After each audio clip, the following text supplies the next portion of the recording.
All right. Hello, Chase Oaks. Good to see everybody. So glad you're here.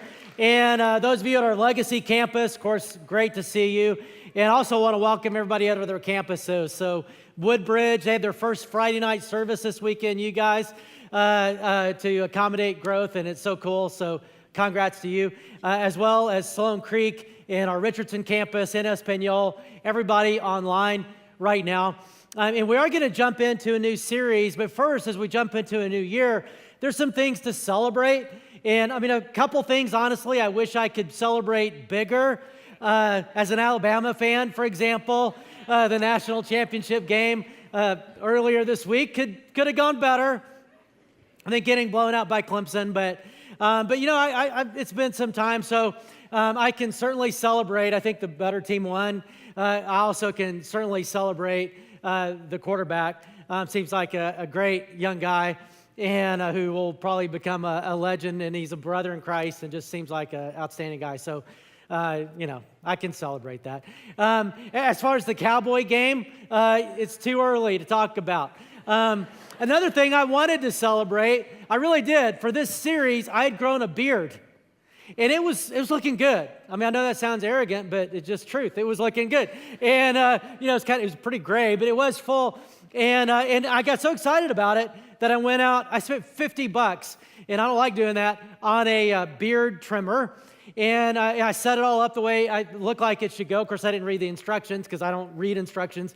And I should, because I just want to trim it up a little bit, and went, and it's like a landing strip in a jungle, just all the way down to the skin, just went, and it's like, well, great. So either I go with a goatee or I shave it all off, and I'm just not cool enough to rock the goatee yet. So I had to shave it off. But there's always next year for Alabama, next year for the Cowboys, next year for the beard. So we'll see how it goes. Maybe it'll make another appearance. A couple things, though, I can celebrate very solidly. One is, as we start a new year, the God who created this world and is eternal and is completely in control and completely good, is in charge of 2019, and what He wants to happen is going to happen, and it's going to be a great year. We can celebrate that. We can also, I also want to celebrate you as Chase Oakers. I love Chase Oaks. I love Chase Oakers. And there's so much to celebrate, but a couple things I really do want to celebrate. One is your generosity. I'm always surprised. I don't know why I keep being surprised by the generosity of Chase Oakers, because they're just so generous. But as we went through the Christmas season, it was just amazing to see, like in the Toy Zone deal that we collected all the toys with our family center in East Plano. I did the Toy Zone, this store people can come and pennies on $1. You guys just overflowed it. And so there were hundreds and hundreds of kids and hundreds of families who were celebrating in a way they wouldn't have otherwise because of you. And thank you for that. Also, scores of single moms who, you know, it's tough, and we're so honored and so encouraged, and that happened because of you. Also, just giving to the church, our year-end giving, which is so important for the whole year. Our December, it was the best December, significantly best December we've ever had, year-end giving as a church, and that really sets us up well. So thank you for that too. And the last thing I'll mention is Christmas. So, you know, our Christmas services are always a big deal because there's such easy invitational opportunities. There's 800,000 unchurched people in our area, and to invite. And most of us are here because somebody invited us. I'm here because a guy named Jack, invited me. And I'm so thankful that he did. I had no idea what would happen in my life just by coming to a church, in this church in particular, but I'm thankful for it. Most of us were invited by somebody. And so every week is an invitational opportunity, but Christmas is a big one. And we ask, hey, invite, you know, and help people connect to God or go deeper with God and invite them to that. Well, last year, you rocked it. You did amazing. We had 10,500 people last year at our Christmas services, and I was like, man, that's amazing. This year, we didn't have 10,500. This year, we had 13,100 and something because of you and your invitations. So it's just so cool. Thank you for that, which also means that I want to celebrate those of you who are new in our church. That's, you know, 2,600 people who are new in the life of our church, and I don't believe any of us are here by accident. I believe we're here even today because there's something that God wants to do in and through us. And we have no idea what that's going to be yet, but I'm just really excited that you're here. And it's a great time to be here as we start this new series called Happy Place. And what Happy Place is about finding the way of life, the life that Jesus came to bring us, that he's going to call life overflowing. That we could call happy place living, or a happiness in a profound way, how to find what he came to bring. Now, if you grew up in church, that may seem a little bit shallow to talk about happiness. If you didn't, you probably don't have that hang up. Just talk about happiness. It may be even a little hard to think about that. God really does want you to be happier than you are right now. He wants me to be happier than I am right now. Like that song, in fact, I heard it on the way in today. I don't know if you know the song Happier. You know, lately I've been thinking, I want you to be happier. You want me to stop? You're like, you're not making me happy singing, stop. But that song's about a guy who's going to leave because he feels like leaving would make this person happier. God is not saying that. But can you imagine God saying, I really do want you to be happier? And if you didn't grow up in church, you might think, well, yeah, I can see how God would do it. But if you grew up in church, that may be a little hard because it may seem shallow. Like, really, we're going to do a whole series about, like, happy place, how to be happy. It may even seem a little heretical because maybe you've heard this, that God does not want us to be happy. He wants us to be holy. He doesn't want us to be happy. God doesn't care a flip about our happiness. He cares about our holiness, which makes the two antithetical. That if you're happy, well, you're doing something wrong because you're obviously not holy. You should be miserable. You know, if you're holy, kiss happiness goodbye. That's never going to happen. Because the two, but when Jesus came on the planet, he didn't do that. He didn't make the two antithetical. In fact, when Jesus came to the planet, he taught both. Holiness just means to be set apart for God, to be set apart for his purposes, to be obedient to him, to live this better way that Jesus came to bring that leads to this status of life that could be called happiness. Happy place, and a profound sense of the word happiness, joy, contentment, meaning, significance. It's what Jesus came to restore to this broken planet, to restore to our broken lives. When Jesus came, John 10:10, he said, the thief, talking about Satan, comes only to steal, kill, and destroy. Satan wants you to be miserable. That's true. But Jesus doesn't. He said, I have come that they may have life and have it to the full. In the original language of the New Testament, it's so full, it's overflowing. That Jesus really wants a way of life for us that overflows with joy, overflows with life, with meaning, with contentment, all that. That's what he wants for us. He came to bring what had been ruined. See, you and I are created. When God created us, he created us for perfection. He created us for happy place. He created us to live a way of life that we have a hard time living now because of sin. Adam and Eve in the garden, they lived in a perfect environment. You could certainly call the Garden of Eden a happy place environment. Perfect relationship with God, with each other. Everything was good. No sorrow, no tears, no anything. Like, it was as happy as any happy place has ever been. But Satan, the one who comes to steal, kill, and destroy, talked them into choosing plan B.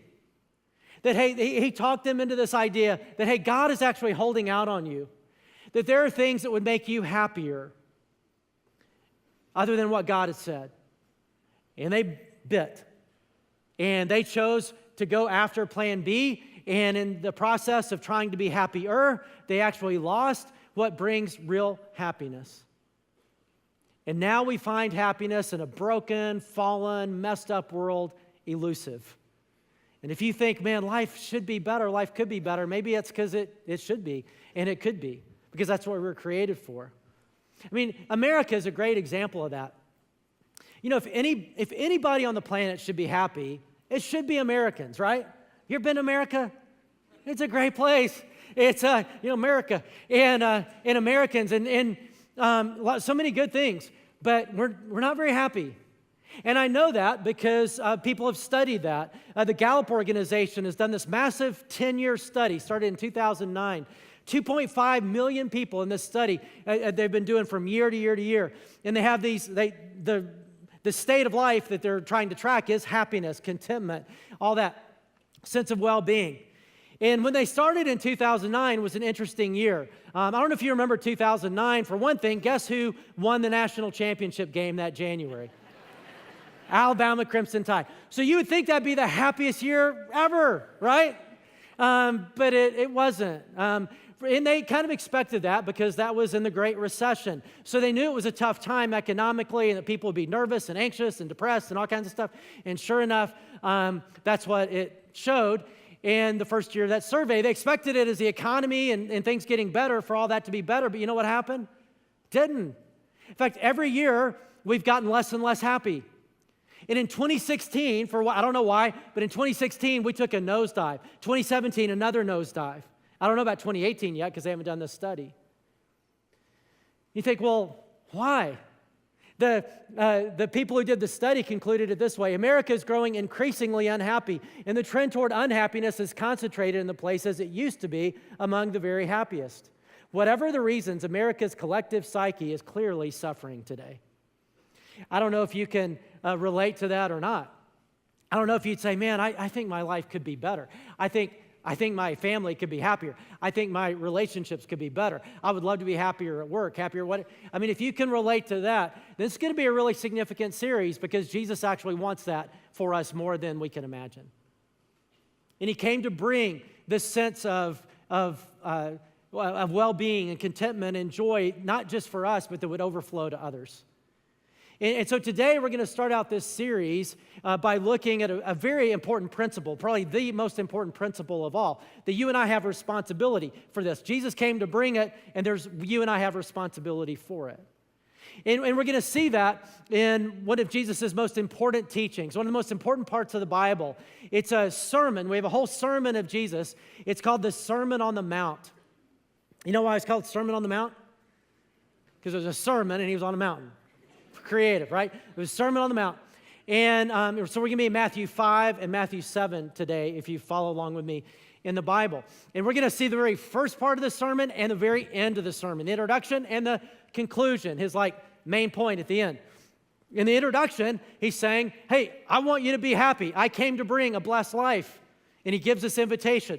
And then he says, okay, in the conclusion, this is how it works. This is how it happens. So first, the introduction.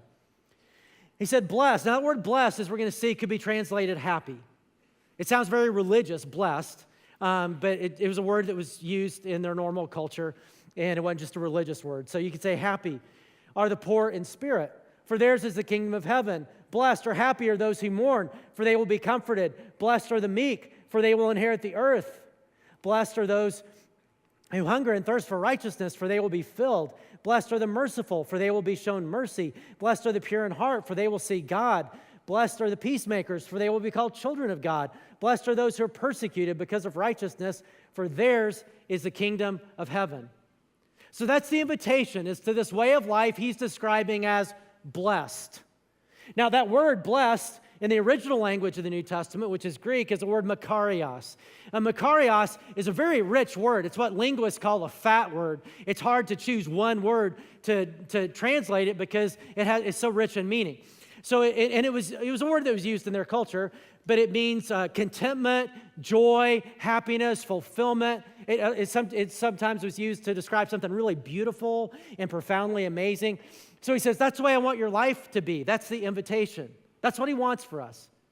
But notice something when you look back at the list. It is very important to understand happiness from a biblical point of view. Because when you look at the list of people, he said, hey, I've come so that these people will live a blessed life. Think about the situation that each of these people are in. He says, blessed are the poor. You think, well, no, rich are happy. Blessed are those who mourn. Those who mourn, who are they? Well, when you mourn, you're grieving. What are you grieving? You're grieving the loss of something good, the loss of a loved one. And some of you are dealing with that right now, and you're grieving. The loss of maybe a life status, like a job, or when you used to be healthy and now you're not, or whatever's going on, right? There's something good that is not true anymore, something that you had that you don't have, and now you are mourning that loss. He also says, blessed are those who hunger and thirst for righteousness. Why? Because they don't have it. They're broken. Blessed are the merciful. Why are they merciful? Well, the people who show mercy are people who've been wronged, people who've been hurt. I mean, another way to say it is blessed are those who've been hurt. And some of you are dealing right now with, you've been deeply hurt. He says, blessed are the peacemakers. Why are they peacemakers? Because they are in conflict or have been in conflict. He says, blessed are the persecuted. Those who are having a really hard time, who are suffering for doing the right thing. They're suffering for not reasons of like, well, you deserve that. They don't deserve it. And they're suffering anyway. And it seems so unfair. And you put all that together and you think, wait a minute. How can that be? Because wouldn't happiness mean your circumstances are awesome? And what we learn from this, from a biblical perspective, is that happiness is not about our circumstances. Happiness is independent of our circumstances. Jesus taught us that, hey, I've come to bring you life and live it to the full. But you know what else he promised us? And just a few chapters later in the same book in the Bible, he said, in this world you will have trouble. In this world you will have trouble. In fact, if you're married right now and you're here with your spouse, just turn to them and say, hello, trouble. Or let's be sweeter than that. Just say, I love you, trouble, right? Yeah, because both are true. We love each other, but we're trouble sometimes. And if you're single, well, that's one trouble you don't have. So there you go. Right? In this world, you will have trouble. I've come to bring you a Makarios way of life, but you're going to have trouble. And what that lets us know is that it's not about just God making our circumstances perfect. That's not what he means when he says, and that's why, and I bet it's the same for you too, when I think about some of the happiest people, joyful people, most content people I know, they're people who have deeply suffered or who are deeply suffering.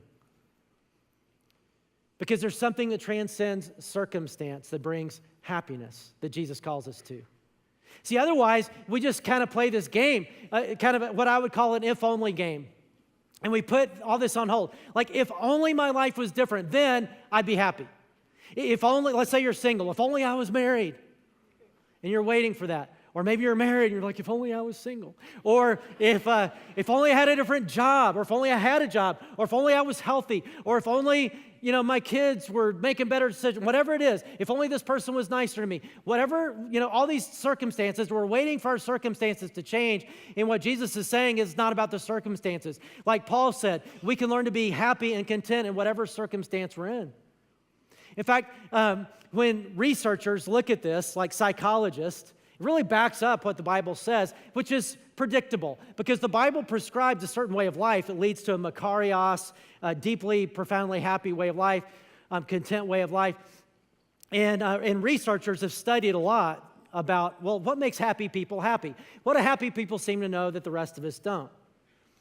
And I guess it shouldn't be surprising that what they come up with is really what the Bible teaches, because they're just observing what works. They're just observing life. And so one of those, there's all this research on happiness. And when you summarize the research, the way one psychologist author summarized, he did a tremendous amount of research. His name is Henry Cloud, on happiness. What they concluded is that after all these studies, is only about 10% of our happiness is circumstantial, is about circumstances. Only about 10%. We get a little lift when the circumstance change. We get a new house, new car, new job, new marriage, new boyfriend, girlfriend, whatever. You get a little lift, but it's short-lived.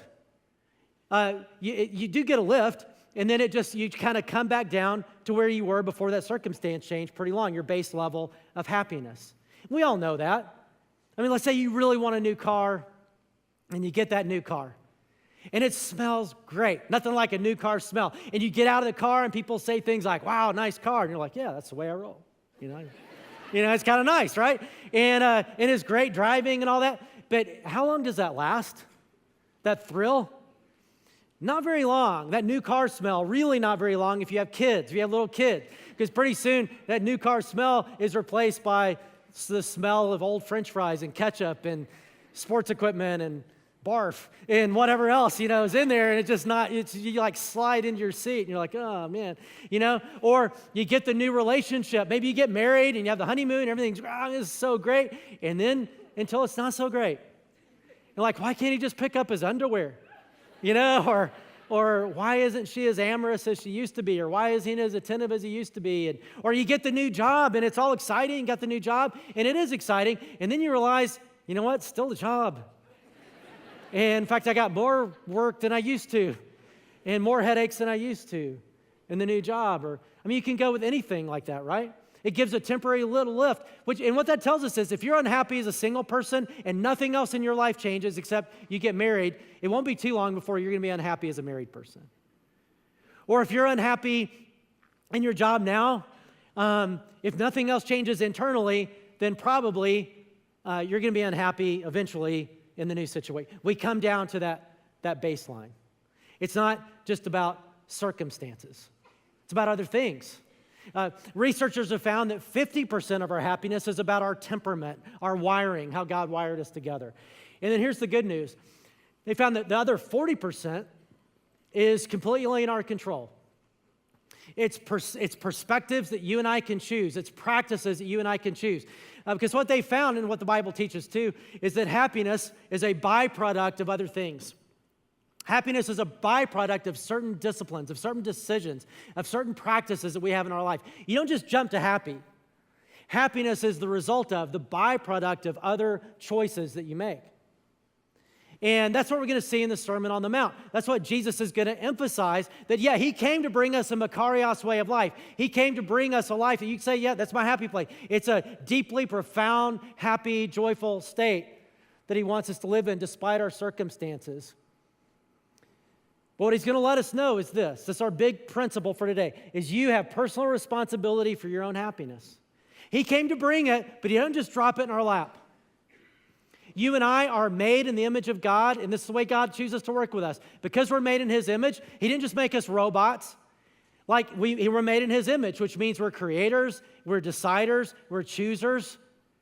And he lets us make decisions. He lets us dream dreams. He lets us choose. And we can either put into practice what he says to put into practice that leads to the Makarios life he came to bring, or we blow it off. But it has consequences, and you and I have responsibility. Now, he's going to make that point at the end of the message in a really cool way, because he's going to tell a little story, and I like stories. And this little story is a story that you're going to recognize if you grew up in church, like if you grew up in Sunday school, because it's a story about the guy who built his house on the rock and the guy who built his house on sand. And in fact, there's even a little song that goes with it. Let's say if you grew up in Sunday school, you'll know this. Let's just try it. See if we can remember. Sing with me. Wise man built his house upon the rock. House upon the rock. You remember that? Yeah, some of you didn't grow up in church, and you're like, I'm kind of glad I missed that. You know, but it's a great story, right? Now, as we hear this story, I don't want us just to listen. I want you to listen intently, because we're going to play a game, and I want you to do well. I want us to win this game. I want you to do better than Alabama did. I want you to do better than the Cowboys did, okay? And as a coach of this team, I want us to be better prepared than Alabama was prepared. I really want us to do well, okay? So here's the game as we hear this story of Jesus. It's called the Same Different game. So as you listen, there's two people, right? House upon the rock guy, house upon the sand guy. So what's the same about these two guys? Got it? And what's different about these two guys?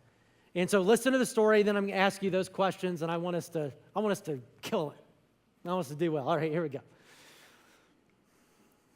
Therefore, everyone who hears these words of mine and puts them into practice is like a wise man who built his house on the rock.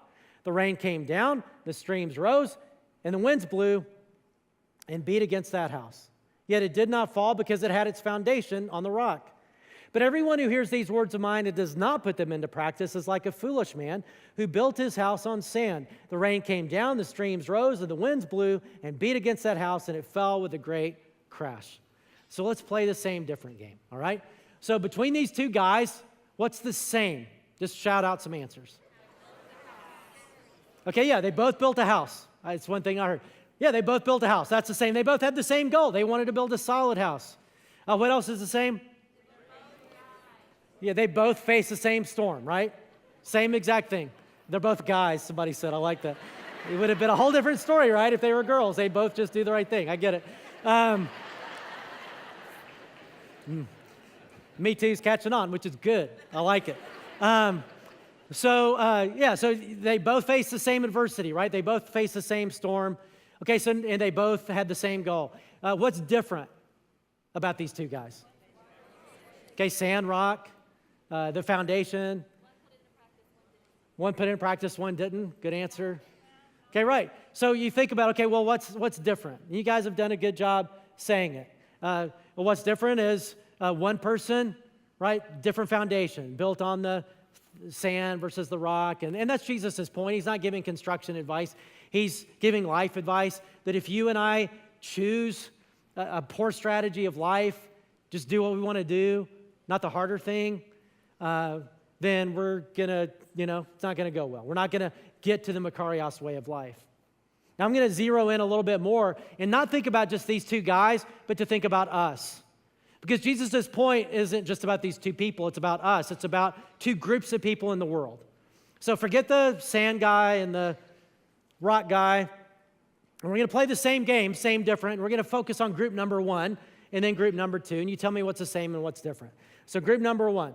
Therefore, everyone who hears these words of mine and puts them into practice is like a wise man. Okay, so think about that.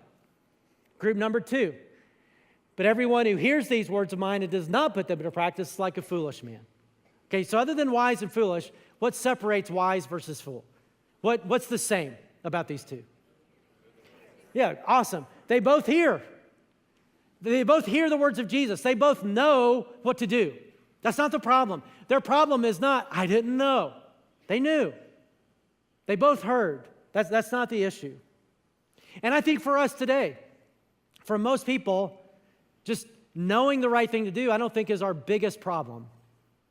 It's something else. So how are they different? Yeah, the wise person put it into practice, the wise group. The foolish group does not put the words of Jesus into practice. And that's what separates them. It's right here. That Jesus came to bring us this. He's going to tell us this is what you do. This is how you live this way of life increasingly, this Makarios way of life. And you and I have a choice. We can either put those into practice or we can blow it off. And that choice has consequences. You and I have responsibility for the life that Jesus came to bring us. He came to bring it. He invites us to it, but we either put it into practice or not. And it's easier to not. Now think about that a little bit. You know how when you picture yourself watching a movie, all right? Because when you watch a movie, you're watching somebody make decisions that have consequences. And usually it's really easy when you're sitting down watching a movie, and in a good movie, there's a couple significant decisions. And if they make the right decision, the rest of the movie is going to play out in a way that's really good. And if they make a bad decision, you can see it. It's like, oh, it's not going to go well. And it's so obvious when you're watching the movie. And some of you can't help it. It's so obvious you just have to become a movie talker. Right? And you just say, some of you are movie talkers, right? Or you're dating a movie talker, or you're married to a movie talker. My wife, Christy's a movie talker. And usually she's real quiet in the theater. She's not so quiet at home. And let's say there's a noise in the basement and the person goes, I'm going to go check on that. And my wife would be like, don't do it. Don't go down there. Leave. Go call 911, right? And you're like, hon, I don't think she can hear you. Or, don't marry that guy. It's going to be terrible. He's not right for you. He's fake. Well, hon, I don't think she can. You almost expect him to turn around, from the screen and say, thank you, lady. Wow, that almost really blew it. In fact, with that in mind, let's watch this little clip.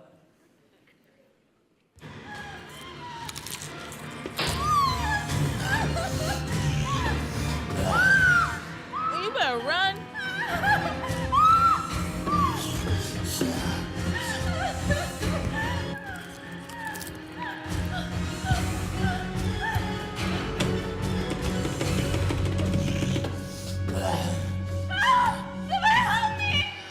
Push him down, girl. What? Look at how off balance he is. Just push him down. Okay. Now get out of there. Oh, okay. Thanks. All right. Makes for shorter movies.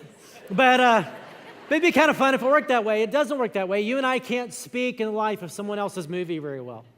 But what we can do is speak in the life of our own movie because we're part of creating it. We're not just passive actors in it. It's the way God designed us. You and I are making the decisions, and therefore it's really helpful for me sometimes to think that way, is to play out the movie. When I've got a big decision to make, financially or spiritually or relationally or vocationally, whatever, to say, hey, if I make this decision, let's play that movie. Let's play out the movie. If I go ahead and date this person, even though I think, I don't know if they're right for me, let's play, well, where will that go? Play out that movie. If I spend this money, let's play out the movie, right? That's helpful to do.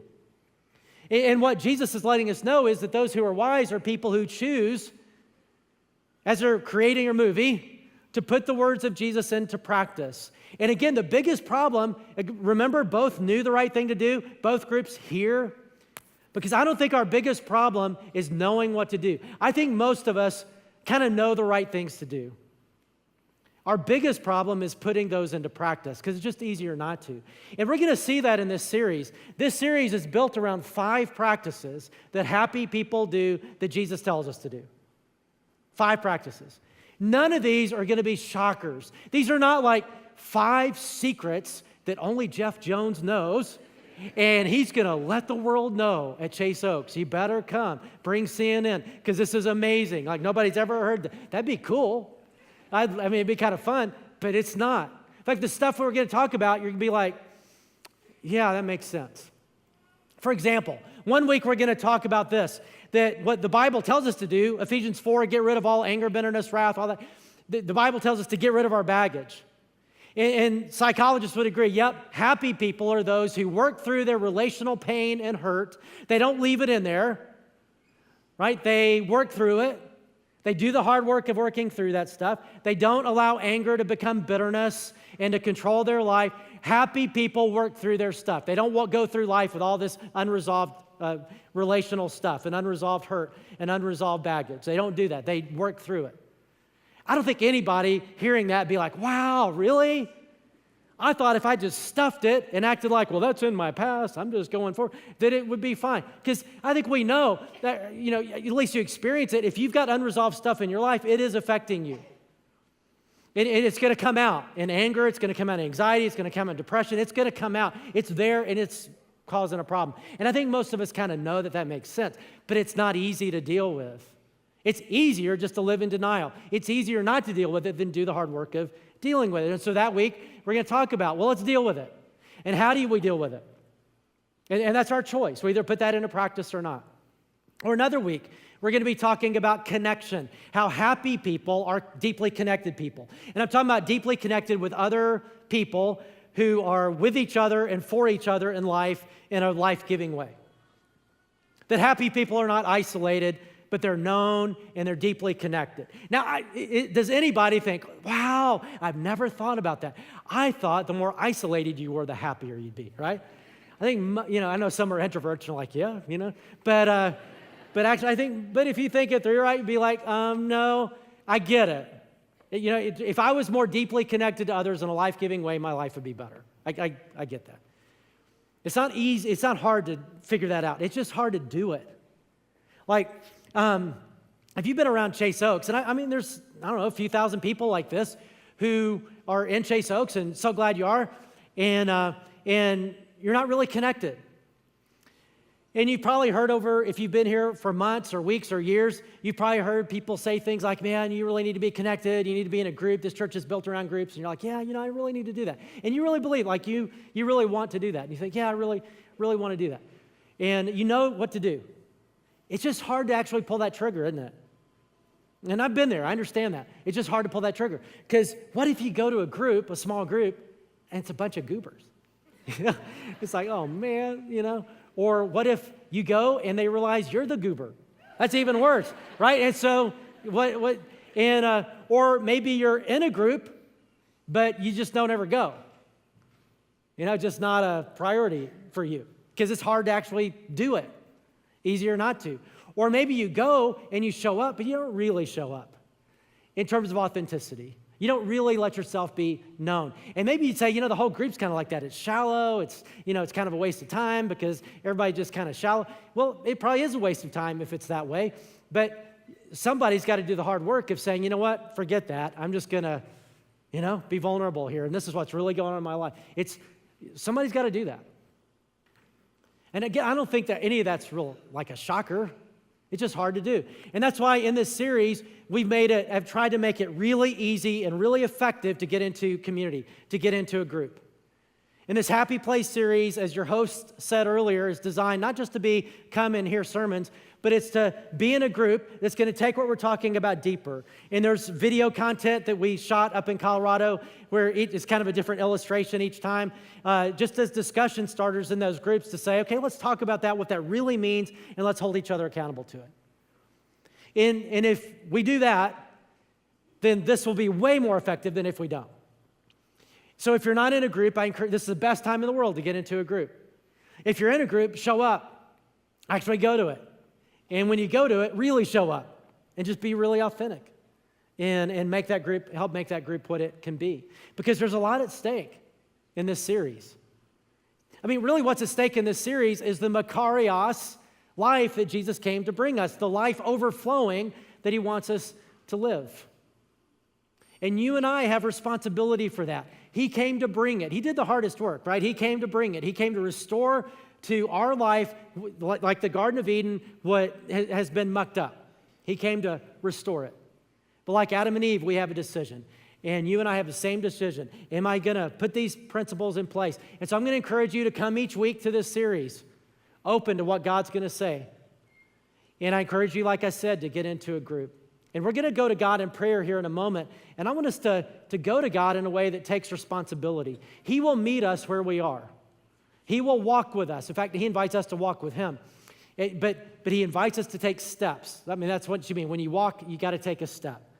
And so I want us to think about, if I feel a little bit stuck right now where I am, I want to take responsibility for that, God, and help me take a step. So maybe right now you'd say, if you're really honest about where you're at versus where you want to be, maybe you're not as happy, Makarios, joyful, content as you would like to be because the other people around you keep you from that. Like you just kind of blame other people, and what they're doing is probably not good. But you blame other people, and you think, man, I can never do that because of the people around me.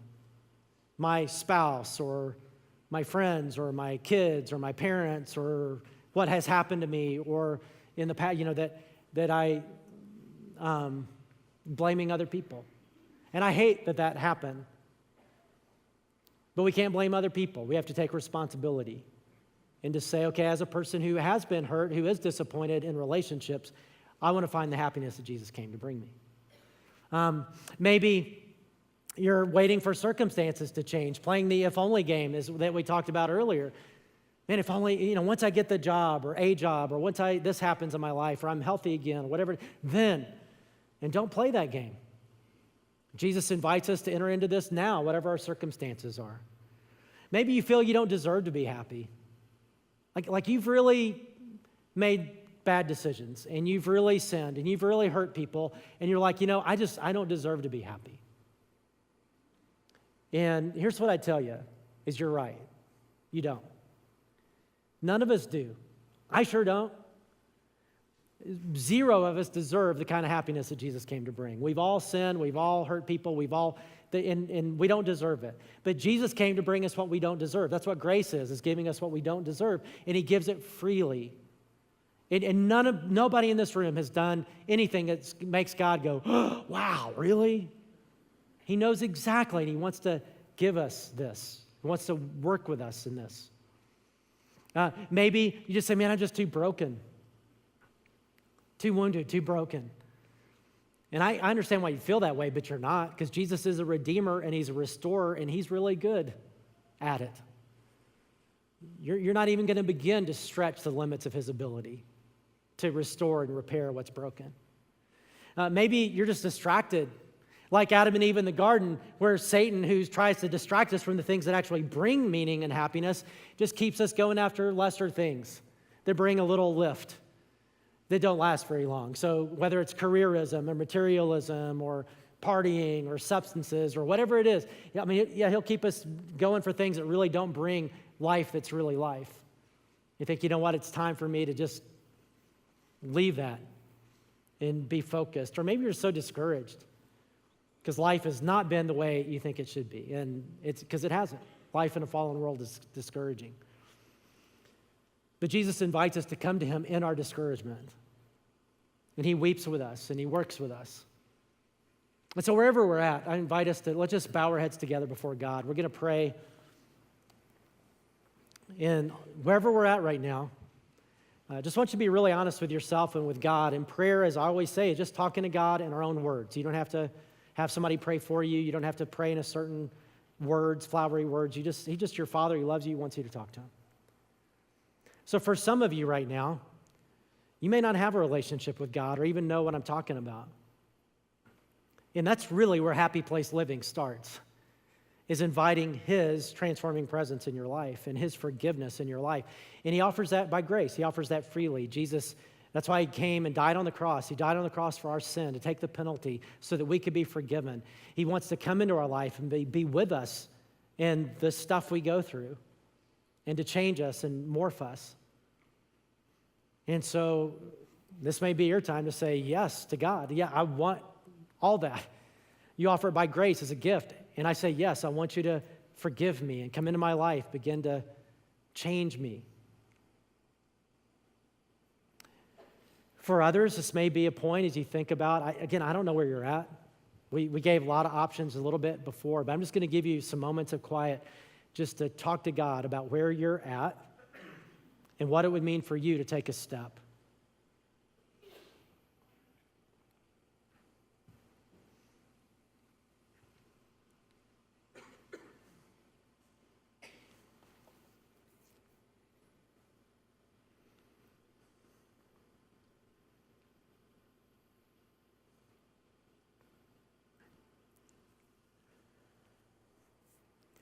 Father, I thank you that you are who you are.